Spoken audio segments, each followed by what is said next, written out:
तो उसी समय प्रमाण मिल जाता है कि भगवान हम पे प्रसन्न है।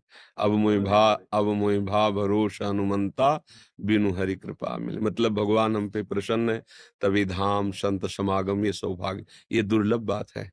नहीं, सुत दारा धन लक्ष्मी, पापियों के घर होए, संत समागम हरि कथा, तुलसी दुर्लभ दोए। यदि भगवान के भक्तों का संग मिल रहा है और भगवान की नाम रूप लीला की चर्चा मिल रही, मानो अब भगवान हम पर प्रसन्न है।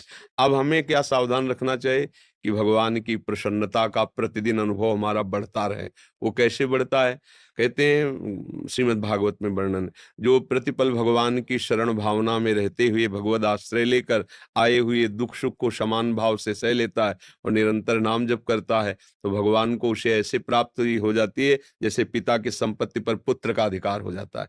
ऐसे वो भगवत प्राप्ति कर लेता है। तो नाम जप करते रहो, भगवान के आश्रित रहो, तुम्हारे ही कर्म के अनुसार दुख सुख आएंगे। शास्त्रीय सिद्धांत यदि समझ लोगे तो भटकना नहीं पड़ेगा। ये हमारे अंदर भटकन रहती है ना कि कोई कुछ ऐसा कर दे कि हम सुखी हो जाएं। नहीं, बिल्कुल भ्रम में मत रहना। आपके किए होगा, आपके किए। जब आप सच्चे आचरण से चलोगे, नाम जप करोगे, तो पूर्व जन्म के कर्मानुसार दुख आएगा, पर आप उसमें दुखी नहीं होंगे, सह जाएंगे, आनंदित रहेंगे। आपका मार्ग आगे का बहुत अच्छा हो जाएगा।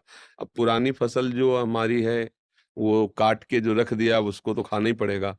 अब आगे की फसल अच्छी तैयार करो, पुरानी वाली तो निपट जाएगी धीरे से। जो कुछ हमारे गंदे कर्म हुए, जो हमारे पापाचरण, भगवान की शरण में, भगवान के नाम के बल, वो सब धीरे-धीरे खत्म हो जाएगा। आगे आचरण हमारे गंदे ना होने पावे। आगे देखो पाप क्या है सब कोई जानता है, नहीं? पाप के लिए मुझे लगता है कोई पढ़ने की ज़रूरत नहीं, हृदय में ऐसे संकेत होते रहते हैं कि तुम गलत कर रहे हो, और प्रायः बुद्धि इतना तो जानती है ये गलत है।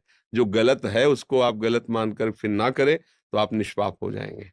पर उतनी बुद्धि टिकाऊ बनी रहे, बुद्धि जानती है फिर भी उसी में फिसल जाती है, उसका मतलब उसमें बल नहीं, तो बल की कमी होती है भगवान के आश्रय से, भगवान के नाम से दूर रहने के कारण। अगर भगवान के आश्रित रहोगे, देखो कितना बल। अंगद जी महाराज रावण की सभा में, जब रावण बार-बार कहता है तुम उस मनुष्य के, मनुष्य मनुष्य भगवान राम को, तो उनको गुस्सा आ जाता है कि तुम जिसे बार-बार मनुष्य कहते हो, उसका मैं एक क्षुद्र दास हूँ, दूत हूँ, भरी सभा में पैर जमा रहा हूँ। यदि तेरी सभा में कोई महावीर हो, मेरा पैर उठा दे, तो हमारे स्वामी वापस लौट जाएँगे, सिया जी को हार जाएँगे। स्वामी की संपत्ति पर सेवक का अधिकार थोड़ी होता है हारने-जीतने का। लेकिन देख लो, भक्ति पूरी सभा में एक से एक वीर तिल भर नहीं हिला। ये क्या था?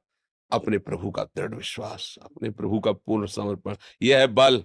भगवद आश्रय का बल देखो, हम लोग बलवान नहीं, लेकिन हम बल के आश्रित हैं, प्रभु के आश्रित हैं। अगर ऐसे भाव से चलोगे तो बुद्धि बहुत जल्दी पवित्र हो जाएगी और भगवान की कृपा का प्रतिफलन